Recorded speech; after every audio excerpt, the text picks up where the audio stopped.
하나님의 말씀은 마태복음 5장 13절에서 16절 말씀까지입니다. 마태복음 5장 13절에서 16절 말씀까지 제가 봉독해 드리겠습니다. 너희는 세상의 소금이니 소금이 만일 그 맛을 잃으면 무엇으로 짜게 하리요? 후에는 아무 쓸데없어 다만 밖에 버려져 사람에게 밟힐 뿐이니라. 너희는 세상의 빛이라. 산 위에 있는 동네가 숨겨지지 못할 것이요 사람이 등불을 켜서 말 아래에 두지 아니하고 등경 위에 두나니 이러므로 집 안 모든 사람에게 비치느니라. 이같이 너희 빛이 사람 앞에 비치게 하여 그들로 너희 착한 행실을 보고 하늘에 계신 너희 아버지께 영광을 돌리게 하라. 아멘. 우리의 충일의 가족들 여러분들 안녕하세요. 우리 가족들과 함께 인사를 나누시길 바랍니다. 주님의 이름으로 축복합니다 라고 인사하시기를 바랍니다. 지난 한 주간 동안 마음과 생각에 평안이 있으셨습니까?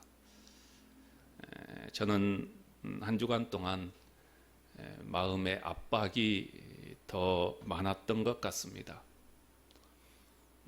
지난주부터 온통 뉴스에서 교회발 코로나 확산을 전하면서 비대면 예배만 허용하게 되었습니다. 개인적으로 엄청난 마음의 압박이 다가왔고 현 사태에 대해서 뭐라고 말해야 될지 상식과 이성이 통하지 않는 그런 답답함의 시간을 보냈습니다. 교회가 비정상의 모습이 너무나 많았고 그리고 교회의 본질을 잃어버리고 뭘 해야 될지를 모르고 본질에서 벗어난 일에 엄청난 추종하는 세력들을 보면서 깊은 한탄을 넘어서 말로 표현할 수 없는 분노를 느낍니다. 죄송한 표현입니다마는 미치광이를 이 시대의 참 선지자라고 칭하고 참 목자라고 따르면서 한국교회를 이렇게 어렵게 만들고 그 폐해가 너무나도 큽니다. 도저히 마음의 평안을 찾을 수가 없었습니다.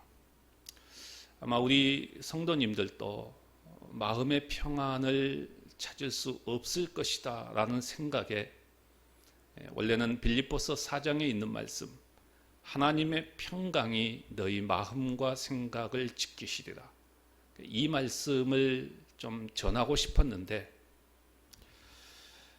지금의 현실 속에서 지금의 상황 속에서 우리의 정체성을 좀 다시 한번 분명히 말할 필요가 있겠고 그리고 현 시대와 현 상황 속에 있는 교회의 모습들을 보면서 분명하게 말해야 될 필요성이 있다고 느껴서 오늘 본문에 있는 말씀을 통해서 우리는 지금 세상의 소금과 빛입니까? 우리는 지금 세상의 소금과 빛인가? 이 제목으로 말씀을 함께 나누고자 합니다. 본문의 말씀은 그리스도인들의 책임을 표현하는 대표적인 말씀입니다. 너희는 세상의 소금이다. 너희는 세상의 빛이다는 말씀입니다. 이 말씀은 단순한 말씀이 아닙니다. 이 말씀 속에는 우리 그리스도인들의 정체성, 현 주소가 무엇인가를 분명히 말하고 우리가 어떻게 살아야 될 것인가 하는 것을 말하고, 왜 우리가 그렇게 살아야 되는가 하는 것까지도 다 말씀해 주고 있습니다. 이것들을 좀 하나하나 살펴보고자 합니다. 먼저 첫 번째로 좀 생각해 볼 것은 우리 그리스도인들의 현 주소는 무엇이냐 하는 것입니다. 자, 오늘 본문 13절과 14절에 보면은 너희는 세상에 라고 말합니다. 너희는 세상의 소금이다, 빛이다 라고 말하지요. 우리가 살고 있는 곳은 세상입니다. 그것도 소금이 없으면 부패할 수밖에 없는 세상입니다. 빛이 없으면 앞을 분간할 수 없는 깜깜하고 어두운 세상입니다. 그러니까 그리스도인이 없으면 부패할 수밖에 없는 세상이고, 그리스도인이 없으면 앞을 분간할 수 없을 정도의 깜깜한 세상이라는 것입니다. 그러니까 더 직접적으로 말하면 우리가 있기에 부패하지 않고 우리가 있기에 어두워지지 않는다는 말씀입니다. 기준이 그리스도인입니다. 굉장한 말씀이죠. 이것이 성경에서 말씀하고 있는 우리의 현 주소입니다. 그런데 지금 우리 때문에, 우리 그리스도인들 때문에 이 세상이 어두워지지 않고 부패하지 않고 있는가 하는 질문입니다. 이 세상의 온갖 부정과 부패 그리고 어두운 소식들이 들릴 때 우리는 이상하게 여길 필요는 없습니다. 부패한 인간들이 살고 있기 때문에 당연합니다. 이것은 교회라고 해도 예외는 아닙니다. 교회 안에도 역시 죄를 가진 인간들이 모여 있습니다. 자, 이런 세상에 우리 그리스도인들이 사는 것입니다. 마태복음은 천국을 강조합니다. 그러나 우리에게 무조건 천국만 소망하면서 이 세상을 등지는 삶을 살아가라 이렇게 말하지 않습니다. 이 세상을 책임지는 사람들입니다. 이런 세상에서 소금이고 빛이 우리들입니다. 다시 말해서 그리스도인 때문에 세상이 부패하지 않아야 합니다. 그리스도인 때문에 세상이 어둡지 않아야 됩니다. 이것이 우리의 정체성이고 이것이 우리의 현 주소입니다. 자, 그러면 두 번째로는 이런 정체성과 이런 현 주소의 모습을 가지고 세상 속에서 우리 그리스도인들의 책임이 무엇일까요? 13절에 보면은 너희는 세상의 소금이니, 14절에는 너희는 세상의 빛이라. 바로 이것입니다. 이것이 우리의 책임입니다. 세상 속에서 세상에 살지만 세상처럼 되지 않고 오히려 세상을 변화시키는 삶이 그리스도인입니다. 그 책임을 소금과 빛으로 말씀합니다. 여기서 너희라고 하는 이 말은 굉장한 강조법입니다. 너희는 1차적으로 예수님의 제자들을 말하지요. 그리고 오늘 이 시대에 예수 그리스도를 믿는 모든 자들을 말합니다. 너희만이 세상의 소금이다. 너희만이 세상의 빛이다. 아무리 세상이 어둡고 썩었지만 너희만 믿는다. 이런 의미가 담겨 있는 단어입니다. 사실 이 말씀이 어떻게 보면 굉장히 우리에게 부담되는 말씀이지요. 세상 속에서 우리의 모습을 보면 너무나 초라한 모습입니다. 그래서 내가 어떻게 세상 속에서 소금이고 어떻게 빛이냐라고 반문할 수 있습니다. 그런데 다른 한편으로 생각해 보면 이렇게 초라한 나를 그럼에도 불구하고 믿어주시고 인정해 주시는 주님 앞에 감사할 뿐이고 우리는 긍지와 자긍심을 가져야 합니다. 여기서 너희는 세상의 소금이요 빛이다 라고 하는 이 말씀은 우리가 소금의 역할을 감당해야 된다, 빛의 역할을 감당해야 된다라고 하는 행위적인 측면을 말하는 것이 아닙니다. 우리의 존재 자체를 말합니다. 우리의 존재 자체가 세상 속에서 빛이고 소금입니다. 따라서 그 존재 자체로서 영향을 미친다는 것입니다. 소금의 가치는 뭡니까? 맛을 내는 것이죠.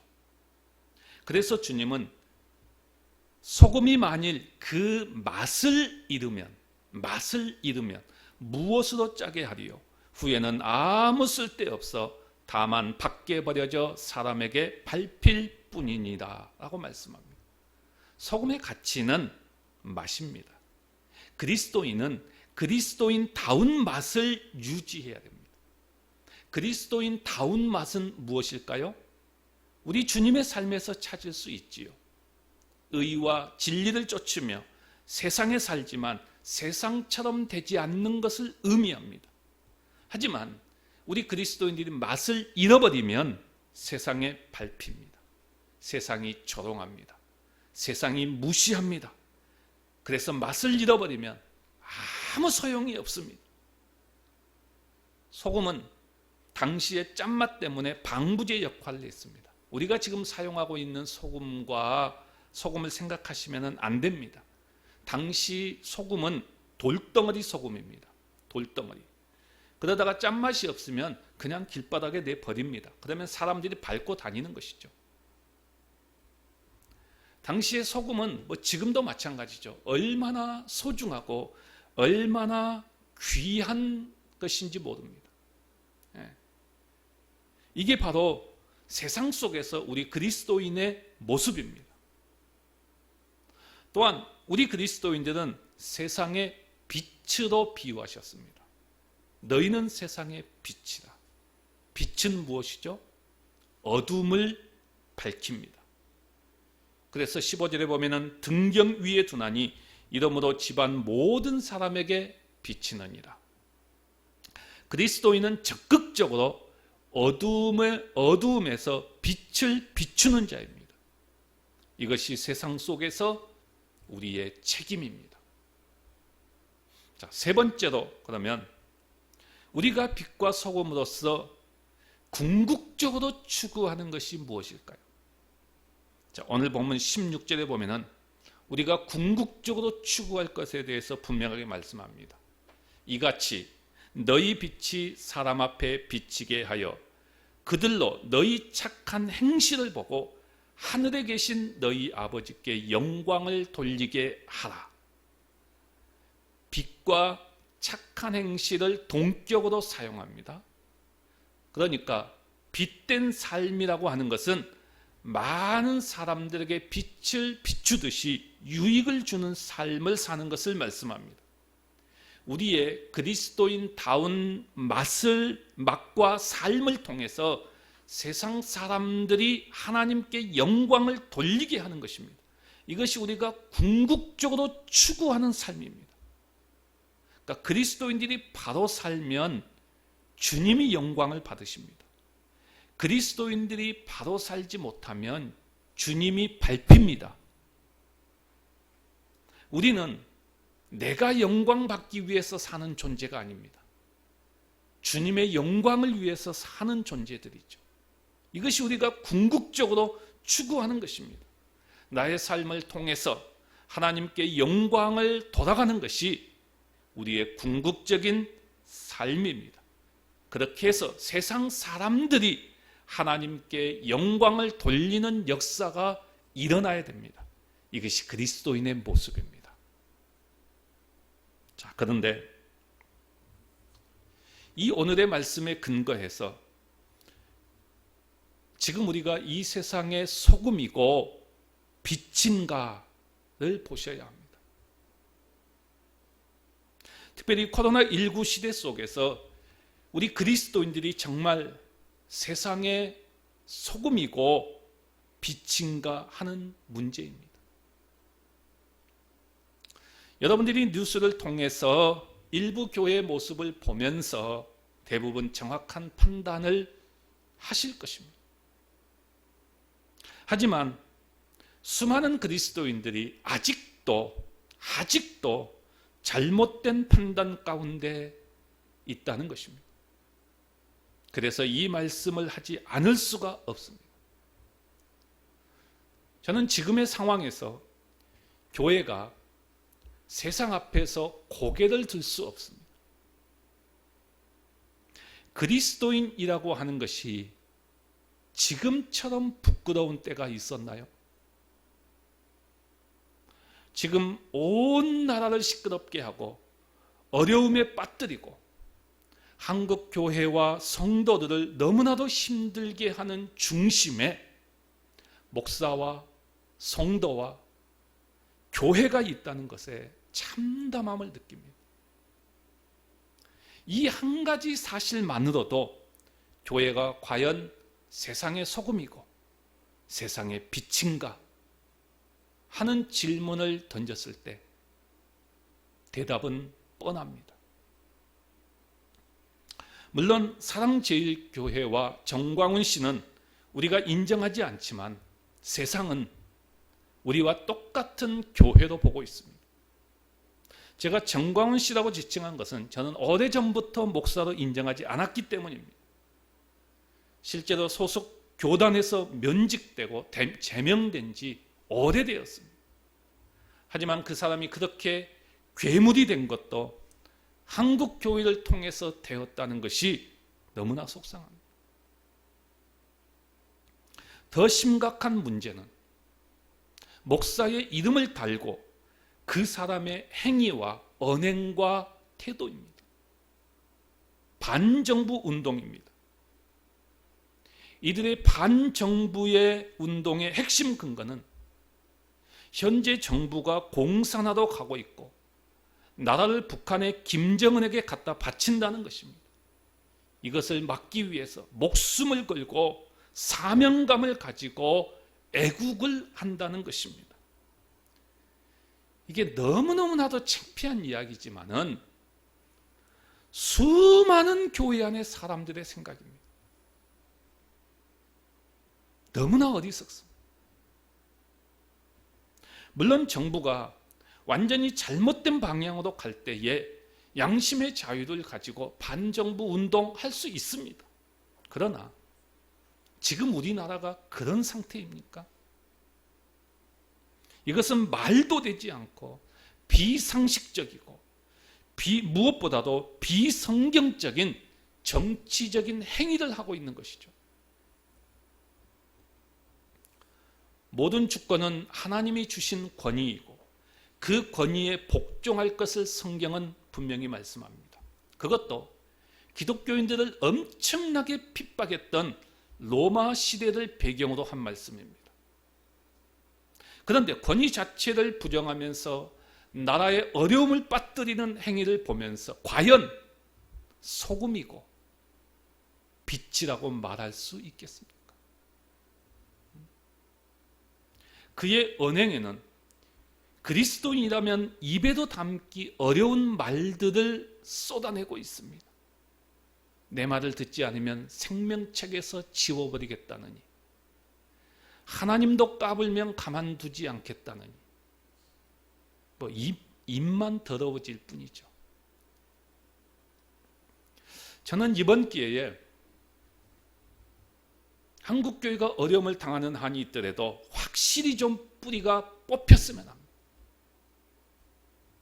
어쩌면 우리가 그동안 처리하지 못했기 때문에 하나님께서 처리하면서 정화시키고 있지 않는가 생각해 봅니다. 확실히 잘못된 부분들은 도려내고 다시 한국교회가 새롭게 일어날 수 있기를 원합니다. 제가 이 이야기를 하는 것은 더 심각한 문제가 있기 때문입니다. 사랑제일교회가 700명이라고 했던 때가 불과 얼마 되지 않았습니다. 그런데 이번 코로나로 인하여서 발표한 숫자를 보니 4,000명이었습니다. 수많은 기존 교회 성도들이 그 교회로 옮겨간 것입니다. 기존의 교회 성도들이요. 그렇게 분별력이 없다는 것입니다. 그리스도인들. 더군다나 이번 광화문 집회에 전국에서 대형 버스 79대 3,000명 정도가 올라왔다고 합니다. 자, 여기에 지역 인솔자, 각 지역마다 인솔자가 있는데 그 지역 인솔자가 111명이었습니다. 그 111명 가운데 건전한 교단에 속해 있는 목회자가 42명이었습니다. 참석자들은 빼고요. 지역 인솔자만 목사들이 42명이었어요. 이들에게 인터뷰를 다 시도했습니다. 이미 기사화되었던 내용이죠. 그런데 천편일률적으로 제가 봤더니 정광훈 씨가 하는 말을 앵무새처럼 반복하고 있는 수준이었어요. 충격입니다. 충격이에요.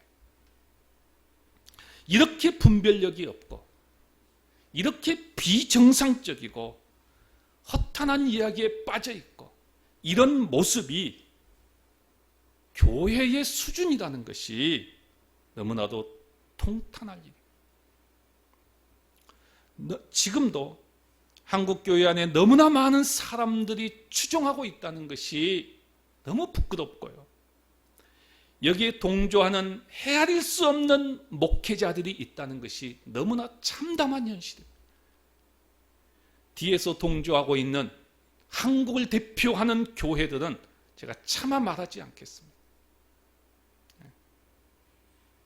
이런 사람들이 어떻게 그리스도인이라고 말할 수 있고 이들이 어떻게 세상의 소금이고 빛이라고 말할 수 있을까요? 디모데후서 4장 3절에 보면은 때가 이르리니 사람이 바른 교훈을 받지 아니하며 기가 가려워서 자기의 사욕을 따를 스승을 많이 두고 그 길을 진리에서 돌이켜 허탄한 이야기를 따르리라 라고 말합니다. 이런 시대가 되었습니다. 정신을 차리지 않으면 안 되는 시대입니다. 자, 이런 상황 앞에서 제가 두 가지의 질문으로 좀 정리를 해보려고 합니다. 하나는 세상 사람들이 던지는 질문이고요. 또 하나는 보편의 교회들이 던지는 질문입니다. 세상 사람들이 던지는 질문은 교회와 신천지와 차이점이 뭐냐 하는 질문입니다. 이 질문을 던지고 있어요. 세상에서 교회를 향해서, 그리스도인들을 향해서 교회와 신천지의 차이점이 뭐냐 라는 질문을 던지고 있어요. 지금 이것은 너무너무나도 가슴 아픈 질문입니다. 우리를 신천지와 동일한 집단으로 취급하고 있는 것이 세상의 눈입니다. 제가 볼 때 사랑제일교회의 모습을 보면 신천지보다 더하면 더했지 덜하지는 않아요. 신천지의 이만희 씨는 그래도 고개라도 숙이고 큰절이라도 하고 죄송하다고 한 반면에 정광훈 씨는 그 태도가 뭡니까? 사진 다 보셨지요? 실실 웃으면서 핸드폰 하면서 일부러 교회에 바이러스 테러를 했다고 하고 더 나아가서는 북한의 소행이라고까지 하는 것을 보면은 그야말로 미쳤다. 이 말밖에 무슨 말을 더 할 수 있겠어요? 이런 자를 이 시대의 참 선지자라고 말하고 참 목자라고 추정하는 목회자들과 교인들을 뭐라고 해야 될까요?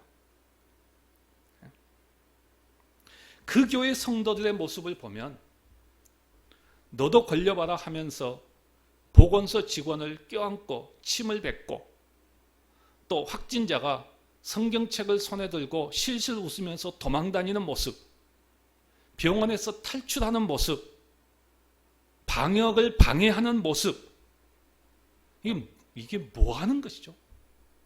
뭐 하자는 건가요? 이러니 신천지보다 더하다는 소리를 듣는 것이죠. 왜 이런 행동을 할까요? 그들의 가족들의 증언을 들어보면 정부가 지금 다 조작하고 있고 우리 목사님을 핍박하고 있고 확진이 아닌데 확진이라고 거짓말한다면서 보수 유튜버들의 말을 듣고 이렇다는 것이잖아요. 이게 무슨 빛과 소금으로서의 사회적인 책임을 다하고 있다고 말할 수 있을까요? 이것이 너희 착한 행실을 보고 하늘에 계신 너희 아버지께 영광을 돌리게 하라는 말씀을 따라 살아가는 자들일까요? 또 하나의 질문입니다. 이것은 대부분의 교회들이 하는 질문이지요. 그 질문은 왜 교회만 가지고 그러느냐? 이 질문입니다. 왜 교회만 가지고 그러냐? 사랑제일교회 사건이 터지기 전까지만 해도 전체 교회의 수와 확진자 비율을 보게 되면 교회에서의 확진자는 사실 미미한 비율이었습니다. 물론 미미한 비율도 없애야겠지요. 자, 그럴 때 교회 안에서 터져나왔던 불만이 뭡니까? 왜 더 위험한 식당이나 카페 이런 데는 내버려 두고 왜 교회만 가지고 그러느냐? 라는 불만을 터뜨렸습니다. 얼마든지 그럴 수 있습니다. 저도 처음에 그런 생각이 없지 않아 있었습니다. 그런데 한 발짝만 더 들어가 보면은 이것은 우리의 관점에서만 보기 때문입니다. 그만큼 닫혀 있다는 것이죠. 우리의 관점에서만 보기 때문에 그래요. 왜 교회만 가지고 그러느냐라는 질문은 모든 원인을 어디로 돌리는 거예요? 외부로 돌리는 거예요. 이 질문은 우리의 문제를 절대로 풀어갈 수가 없어요. 이 질문은 우리가 세상 속에서 빛으로 소금으로 서 있을 수 없어요. 제가 전에도 이야기했던 것처럼 과거의 한국 교회는 어려움을 당할 때 내부적으로 회개 운동이 일어났습니다. 그런데 지금은 원인을 외부로 돌립니다. 이렇게 해서는 절대로 교회가 문제를 해결해 갈 수 없고 소금으로 빛으로 설 수 없습니다. 이 질문을 이렇게 바꾸어야 합니다. 왜 교회에서 이렇게 많이 발생할까? 왜 교회에서만 이렇게 많이 발생할까?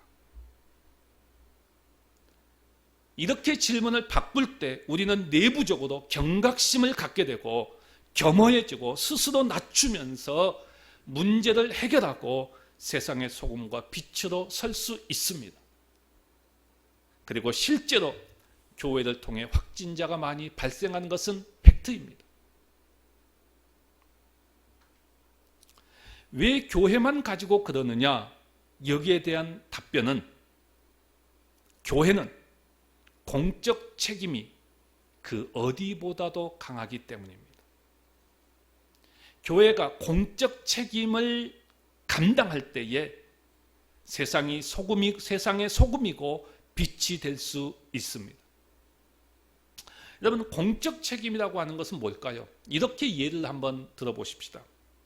자, 초창기 코로나가 막 일어날 때 스포츠 경기를 허락하면서 처음에 무관중으로 시작을 했습니다.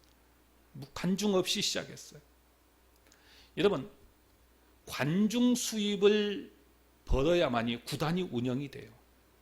그런데 그 관중 수입 없이 진행한다는 것은 이건 엄청난 손해요. 엄청난 적자일 수밖에 없습니다.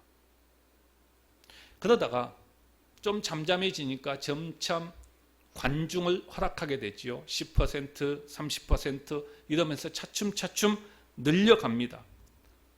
그래서 철저한 방역을 실시하면서 진행했는데 한 명의 확진자도 발생하지 않았습니다.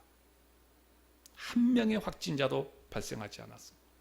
자, 그러다가 사회적 거리두기 2단계가 실시되면서 다시 무관중으로 전환이 됐습니다. 무관중으로 진행이 됩니다. 이유는 뭐였죠? 광복절 집회 때문이었죠. 이것 때문에 사회적 거리 2단계가 되고 다 무관중으로 진행이 됩니다. 자, 그렇다면 질문을 해보십시다. 이 스포츠 단체들이 광복절 집회를 주관했나요? 아니죠. 전혀 관계없어요. 그들은 철저하게 했고 지금까지 한 명도 확진자가 발생하지 않았어요. 전혀 관계없어요. 그런데 다시 무관중으로 돌아갑니다. 이것이 바로 공적 책임 때문에 그렇습니다. 손해를 감수하면서 협조하는 것이 공적 책임입니다. 교회도 마찬가지죠. 교회는 더더군다나 세상에서 빛과 소금으로 존재하기 위해서는 그 어디보다도 철저한 공적 책임이 강해야 됩니다. 실제로 정부가 비대면 예배를 결정하기 전에 대부분의 우리 교단을 비롯한 대부분의 교단이 속해 있는 한교총과 의논을 하게 됩니다. 그냥 발표한 게 아니에요. 의논을 했습니다. 이 광복절 집회에 일부 보수 기독교인들이 전국에서 참여했습니다. 그런데 이 참여한 사람들이 이번 주일에 각 교회로 다 들어가면 어떻게 될까요? 통제불능입니다. 통제불능이에요. 그래서 비대면 예배를 결정할 수밖에 없었습니다. 실제로 우리 동네만 보더라도 금남교회 사람이 성도가 광복절 집회에 참석했고 확진을 받았고 그 사람이 새벽 예배를 갖고 그래서 그 새벽 예배에 참석했던 모든 사람들 다 전수검사했잖아요. 우리 그리스도인들이 공적 책임이 높을수록 우리는 세상에서 더욱더 빛과 소금으로 존재할 수 있습니다. 내가 곧 교회다라고 하는 생각이 우리를 더욱더 조심하게 만들고 그것이 바로 공적 책임입니다. 그런데 여기서 또 한 가지, 이번 비대면 예배만 허용될 때에 한교연이라고 하는 단체가 있습니다. 여기에서는 우리는 받아들일 수 없다, 목숨 걸고 현장 예배를 드리겠다라고 했습니다. 자, 여기서도 현장 예배를 목숨 걸고 드려야 한다는 주장과 비대면으로 정부에 협조해야 된다는 주장이 또 갈립니다. 한교연에서는 과태료 우리가 다 대주겠다, 드려라, 이 정도까지 이야기했잖아요. 여러분, 신앙이 이념이 되고 신념이 되면 이것보다 무서운 것 없어요. 너무나 무섭습니다. 제가 왜 이 두 가지의 상반된 주장을 이야기하느냐 하면은 어느 것이 더 세상의 소금이고 빛인가를 판단하시라는 것입니다. 예배를 목숨 걸고 현장에서 드려야 한다라고 주장하는 근거들이 많습니다. 뭐 다 말할 수 없고, 이것은 정부가 교회를 핍박하기 때문에 우리가 절대로 굴복해서는 안 된다, 이 근거를 가지고 행하지요. 또 6.25 이래 예배가 중단된 적이 없었다, 이런 말을 하면서 행합니다. 하지만 지금은 예배 중단이 아닙니다. 다른 방식의 예배를 드리는 것이죠. 그리고 이들의 주장은 특별히 다니엘이 예배 금지 명령에도 예배를 사수했듯이 우리는 예배 금지에 순응해서는 안 된다라고 주장합니다. 여기에 아멘으로 열광하는 성도들이 너무나 많습니다. 그런데 성경을 좀 제대로 보셔야죠. 다니엘이 직면한 문제는 우상숭배의 문제였습니다. 전염병의 문제가 아니었습니다. 또 페르시아 정부가 예배를 금지했을 때 다니엘은 모여서 예배 드리지 않고 혼자 기도했습니다. 성경에 다 나오잖아요. 다니엘은 한 번도 반정부 운동을 한 적이 없습니다. 오히려 바벨로니아 페르시아 정부의 요직에 진출해서 국정에 적극적으로 협조했습니다. 여러분, 교회가 집단 이기주의에 빠져서 이웃을 배려하지 않고 돌아보지 않고 오직 모여서 예배만 드리겠다라고 하는 것이 과연 바람직한 태도일까요? 교회가 복음의 대상인 그들에게 외면당하고 있다면 과연 교회의 존재 이유가 무엇일까요? 우리들만을 위해서 존재하는 곳일까요? 세상을 썩지 않게 하고 맛을 내는 소금과 어두움을 밝히는 빛이 되지 못하고 사회에 불안감을 주고 교회에 머리를 절레절레 흔들게 만들어 버린다면 과연 교회 존재 이유가 무엇일까요? 이웃에게 희망보다 절망과 공포를 주는 그리스도인이라면 그것이 과연 빛이고 과연 소금이라고 말할 수 있을까요?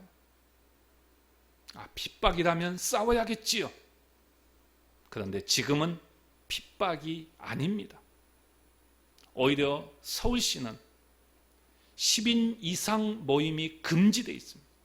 하지만 교회는 20인까지 허용이 됩니다. 지금 우리는 내 탓이요 하면서 기도해도 모자랄 판입니다. 지혜롭게 행동해야 됩니다. 세상에 자기들밖에 모르는 집단으로 인식되어질 때 과연 그것이 주님께서 원하는 교회의 모습일까요? 우리 주님께서 세상에 오셔서 이 세상 군주와 정치적으로 대적하여 싸우셨나요? 예수님은 제자들이 정치적인 방법을 사용하자고 요구했음에도 불구하고 예수님은 거기에 응하지 않으셨습니다. 국가가 국민의 세금을 가지고 생명과 재산을 지켜주겠다는데 종교 탄압이라고 맞짱을 뜨자고 덤비는 것이 진짜 그리스도인의 모습일까요? 이것이 소금이요 빛의 모습일까요? 여러분, 우리는 정신을 차려야 합니다. 가슴을 아파하면서 한국 교회를 위해서 우리는 기도해야 합니다. 하나님께서 새롭게 세워달라고 기도해야 됩니다. 교회가 정치판에서 저러고 있는 것이 본질입니까? 본질을 회복해야 합니다. 우리 모두 분별력을 가져야 합니다. 교회는 복음으로 하나 됩니다. 이념으로 뭉치는 것이 아닙니다. 정치로 모이는 것이 아닙니다. 우리는 세상의 소금이고 빛입니다. 이 정체성과 현주소를 절대로 잊지 마시기를 바랍니다. 어떻게 세상의 소금과 빛으로 설 것인가를 고민해야 합니다. 그 어느 때보다도 세상의 소금과 빛으로 서야 할 때입니다. 우리는 묵묵히 지금의 시대 속에서 하나님의 일하심을 바라보면서 기도하는 가운데 세상의 소금으로 빛으로 서 있기를 간절히 바랍니다. 기도하겠습니다.